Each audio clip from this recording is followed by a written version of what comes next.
Halo sahabat Putra Tani, senang sekali torang boleh lagi baku dapa dalam program Brokoli atau ngobrol asik bareng orang lokal yang inspiratif.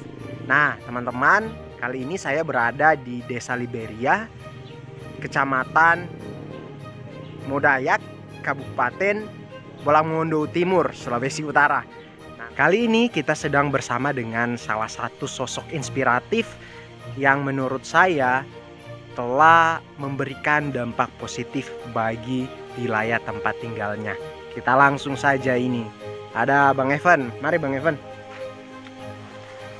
Halo. Halo teman-teman. Ini namanya Bang Evan, tapi perkenalkan diri secara langsung dan apa pekerjaan sehari-hari? Perkenalkan, nama saya Evan. Kegiatan saya sehari-hari sebagai pengolah kopi dan juga sebagai petani kopi yang ada di Desa Liberia. Nah, jadi Bang Evan ini adalah salah satu pengusaha tani yang ada di Desa Liberia. Beliau juga sebenarnya merupakan salah satu binaan dari Bank Indonesia dalam program pengusaha petani unggulan Bank Indonesia. Dan Bang Evan punya satu produk, Bang. Produk namanya apa, Bang? Produknya kalau untuk kopi punya kopi yang spesial petik merah, dan juga dari kopi itu, dari spesial petik merah kita sudah masal yang siap seduh, yaitu bubuk kopi. Nama brandnya sih Kopi Robusta Gunung Ambang ya, gitu Bang. Jadi Bang Evan ini merupakan owner dari Kopi Robusta Gunung Ambang. Pasti banyak teman-teman yang bertanya-tanya, itu seperti apa bentuk kopinya, seperti apa rasanya. Kalau saya pribadi sih yang sudah merasakan, saya rekomendasi teman-teman harus coba, karena ini kopi yang kualitas. Karena Bang Evan ini sudah melalui banyak sekali proses, baik dalam pelatihan, baik persortiran, apalagi Bang? Persortiran, kemudian bukan cuma satu kali sortir, dari petani, dari kebun sampai dari kita tempat pengepulan, kita tahap penyortiran selalu ada. Bahkan di siap jual pun kita melakukan penyortiran sehingga menghasilkan biji kopi yang berkualitas, dan nantinya akan kita lihat sebentar nanti. Yes, keren. Nah, kita ini ada di tempat penjemuran penjemuran. Ya, penjemuran kopi. Jadi semua kopi yang dari kebun disortir ya, Pak? Ya, disortir. Disortir baru kemudian dilepas di sini, untuk dijemur di sini. Kalau kopinya ini cuman kopinya Bang Evan sendiri dari kebun sendiri, atau sudah ada kerjasama dengan petani lain, Bang? Sebagian juga dari kebun sendiri dan sebagian juga dari petani-petani sekitar. Seperti itu. Jadi tujuan saya di sini adalah untuk agar supaya kopi ini berkelanjutan, tidak sampai pada karena kopinya sudah tua jadi stop sampai di situ. Jadi ini adalah sebuah motivasi juga ke petani agar supaya berkelanjutan untuk membudidayakan kopi, seperti itu. Oke, nah keren sekali kan tujuannya teman-teman. Nah, kita akan mengulik lebih banyak tentang alasan Bang Evan saya katakan seorang sosok yang inspiratif, dan apa-apa saja yang telah dilakukannya untuk daerah sekitarnya. Nah, Bang Evan, kenapa nama produknya Kopi Robusta Gunung Ambang? Nah, jadi cerita sedikit kenapa saya membawa Kopi Robusta Gunung Ambang. Pertama, Gunung Ambang ini terletak di Bolangondo Timur yang menjadi salah satu ikon Bolangondo Timur, tentunya seperti itu. Dan yang kedua, sebagian besar petani yang ada di Desa Liberia ini berada di kaki Gunung Ambang, sehingga saya rasa cocok untuk membuat brand, yaitu brand kopi Gunung Ambang, itu Bang. Kopinya robusta ya? Ya, jenisnya adalah robusta, kopi robusta. Oke. Dari kapan Bang Evan mulai rintis usaha kopi robusta Gunung Ambang ini? Awalnya sih saya dari tahun 2000, kalau tidak salah di 2012 saya mulai menetap di sini menjadi salah satu warga Bolangondo Timur, dan melihat potensi kopi yang ada di daerah sini, dari situlah awal saya sampai pada saat ini, yaitu pengolahan kopi. Oke. Jadi dari 2012 12. mulai tinggal dan mulai lihat potensinya Ya, di dia sini. potensi seperti Dan itu, Pak. mulai kalau bertani kopinya, Kalau bertani kopi, saya tinggal melanjutkan sih dari orang tua Oh, iya. bapak mertua seperti itu. kalau untuk usaha kopi bubuknya dari kapan? Kalau untuk usaha bubuk kopi dari tahun 2017, itu awal titik nol untuk memulai membuat bubuk kopi. Tapi yang setelah adanya COVID-19, dari situlah saya eh, melebarkan usaha saya, dan ya seperti itulah, saya memasarkan keliling di beberapa kampung untuk mempromosikan eh, bubuk kopi. Betul. Oke. Nah, tadi Bang Evan di belakang saya sempat lihat ada alat untuk roasting ya, mesin Iya, iya. roasting. Nah, dengar-dengar itu dimulainya itu dirakit kan, bukan Iya, bukan dirakit. toko, bukan beli di Bukan. toko. Nah, bagaimana Bang Evan sampai kepikiran untuk merakit alat roasting sendiri? Gimana? Jadi Bang? saya kepikiran waktu itu, yaitu tadi awal dari COVID-19. Karena COVID-19 itu kebanyakan daerah apalagi pasaran saya di Manado waktu itu sedikit terhambat karena banyaknya PPKM ya, sehingga yang awalnya saya menjual biji kopi kering itu tidak maksimal, dan saya berinisiatif untuk membuat alat itu, untuk membuat alat sangrai dan membuat tepung untuk dipasarkan, karena permintaan untuk pasaran itu sedikit meningkat di saat pandemi COVID kemarin. Betul, itu. Betul. Jadi di situ dirancang alat itu. Ya, dirancang alat. Kira-kira biaya untuk merancang alat itu berapa, Pak? Untuk perancangan sih saya menyediakan uang sebesar 3.500.000, dan kebetulan juga saya berdampingan dengan bengkel, jadi mungkin kerjasama di situ. Oke.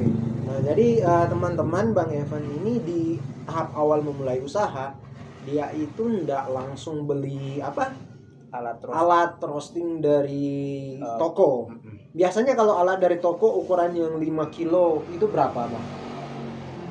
Kita tidak bisa menceritakan 5 kilo karena ya yang pasti 1 kilo alat roasting yang sudah canggih itu di sekitaran 20 juta ke atas. Teman-teman, alat toko 20 juta ke atas, Bang Evan mampu membuat dengan berapa tadi, Bang? 3,5 juta. 3,5 juta. Nah, itu hal yang luar biasa sekali. Jadi pada saat Bang Evan memulai, memang semua dari apa adanya. Nggak langsung ada alat canggih. Baru kebun kopi juga belum maksimal juga, iya, Bang. Iya, nah, betul. dengar cerita nih, Bang. Iya. Di daerah sini katanya kebun-kebun kopi sudah mulai ditebang. Iya, betul. Itu alasannya kenapa, Bang? Ya, kalau saya dengar juga mungkin petaninya di sini lebih memilih tanaman hortikultur, karena menurut mereka hortikultur lebih cepat ketimbang tanaman kopi. Lagian kopi di sini sudah berumur di atas 40 sampai 50 tahun. Nggak ada peremajaan lagi.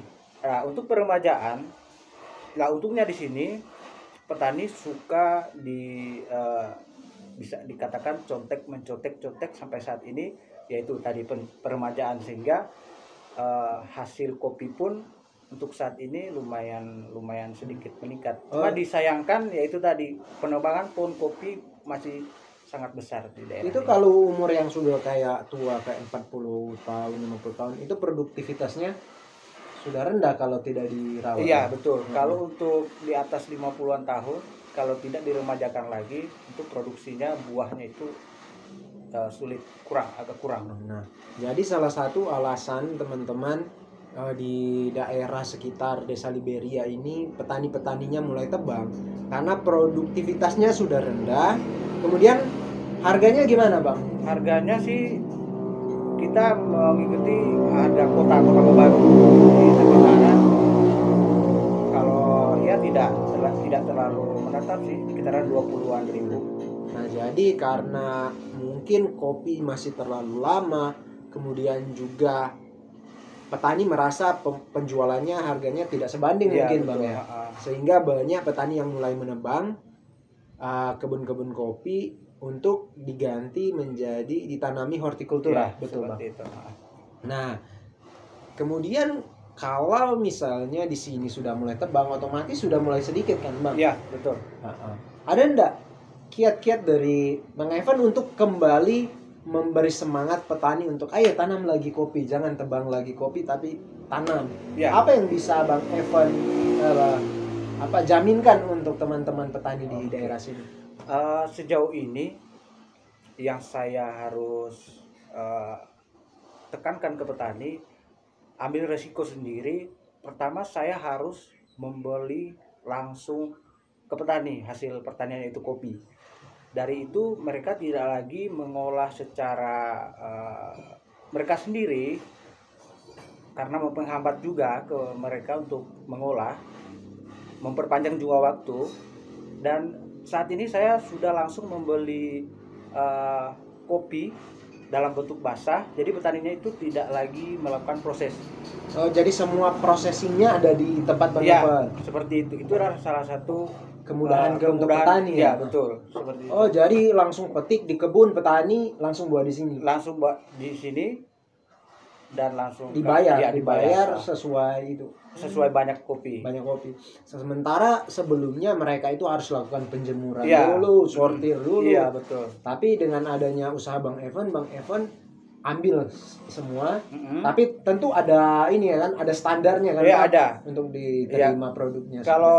Kalau saya mengambil ke petani langsung itu, saya harus banyak seleksi, banyak komentar yang harus saya beli seperti ini. Jadi kalau saya membeli langsung ke petani itu di sekitaran 70 sampai 80% tingkat kematangannya baru bisa masuk ke tempat saya.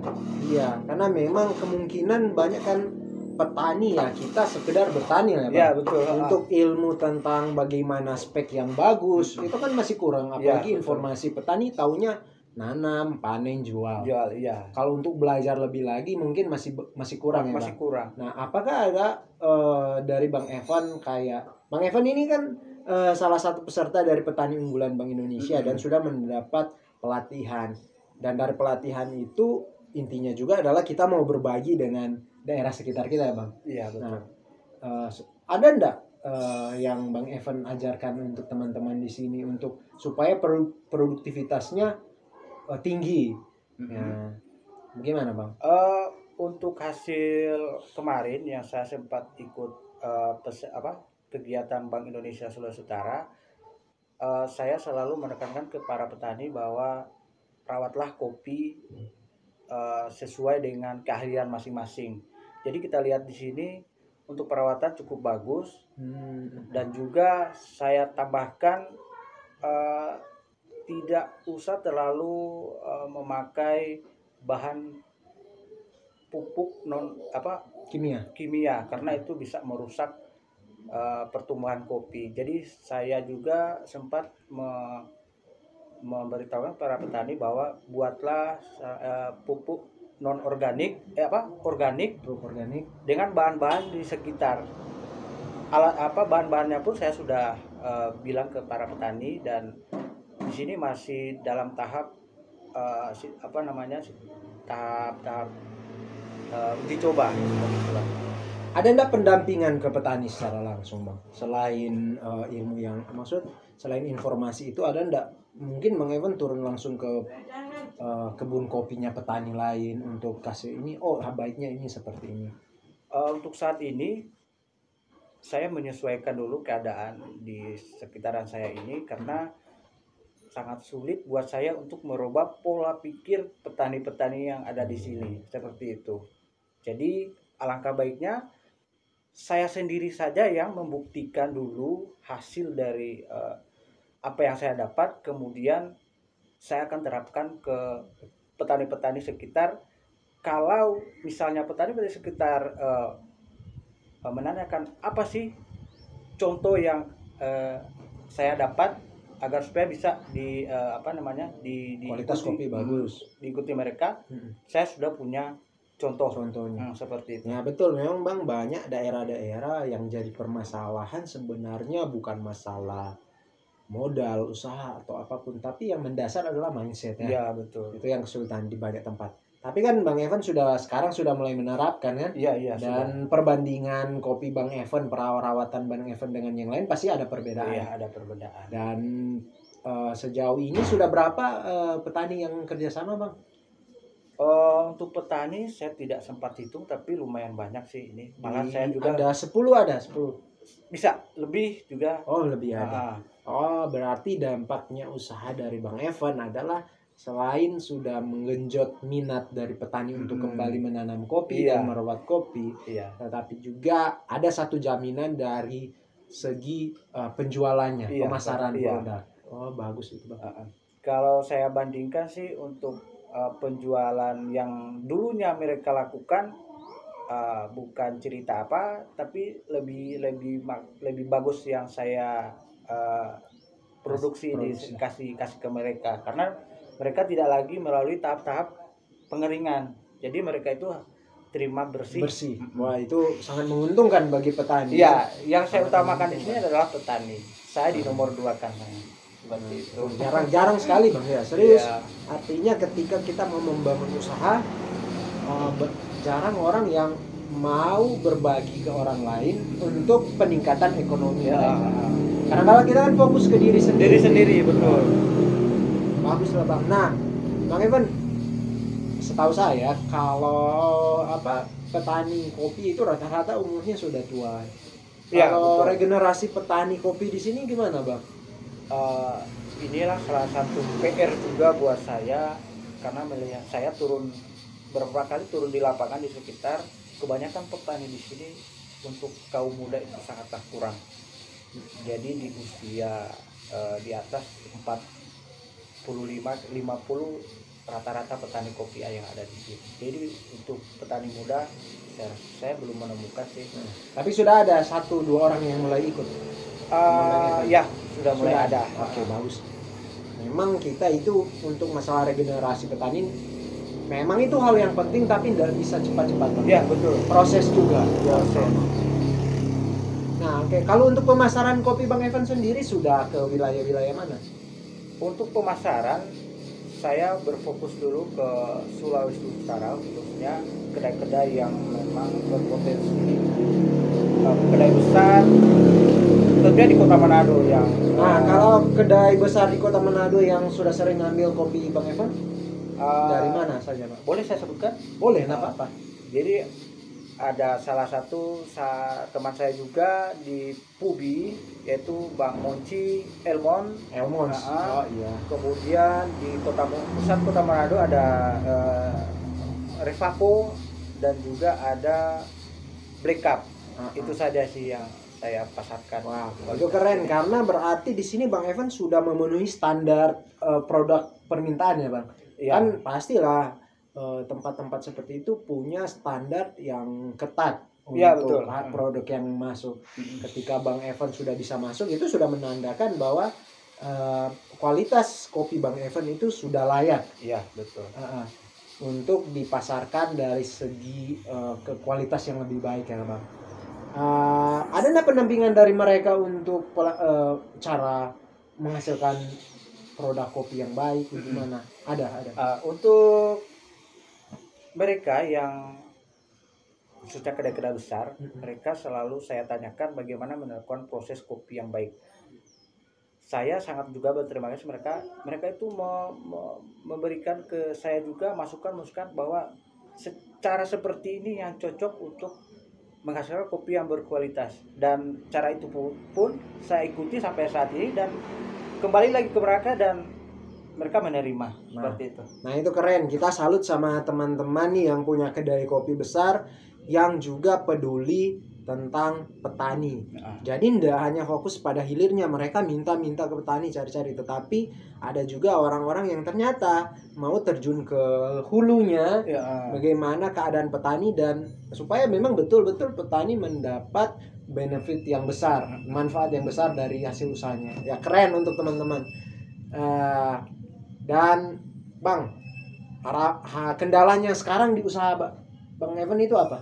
kalau kendala saya rasa untuk saat ini yaitu cuaca sih, tidak terlalu bersahabat, tapi diusahakan nanti saya akan mencari cara gimana caranya untuk pengeringan seperti Ya itu. keren. Yang paling urgent juga masalah pengeringannya itu. Pengeringan Karena stok banyak tapi terhambat dengan apalagi cuaca sekarang hujan-hujan. Iya, betul.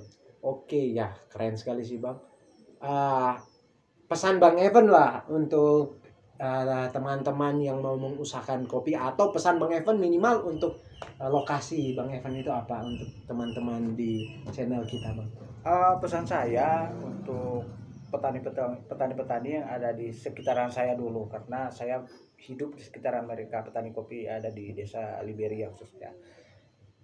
Ayolah kita sama-sama menghijaukan kembali perkebunan kopi seperti sedia kala, karena dulunya ini sempat saya dengar Bolang-Bondo Timur ini penghasil kopi terbesar di Sulawesi Utara. Itu yang saya akan akan kembangkan untuk berikutnya. Seperti itu Bang. Keren sekali cerita. Nah, ini dia kisah dari Bang Evan tentang bagaimana perjuangannya dalam khususnya kopi. Dia mulai berusaha untuk kebaikan, untuk bermanfaat untuk diri sendiri ya Bang, untuk keluarga dan juga bermanfaat untuk banyak orang. Nah, keren Bang Evan. Iya, siap.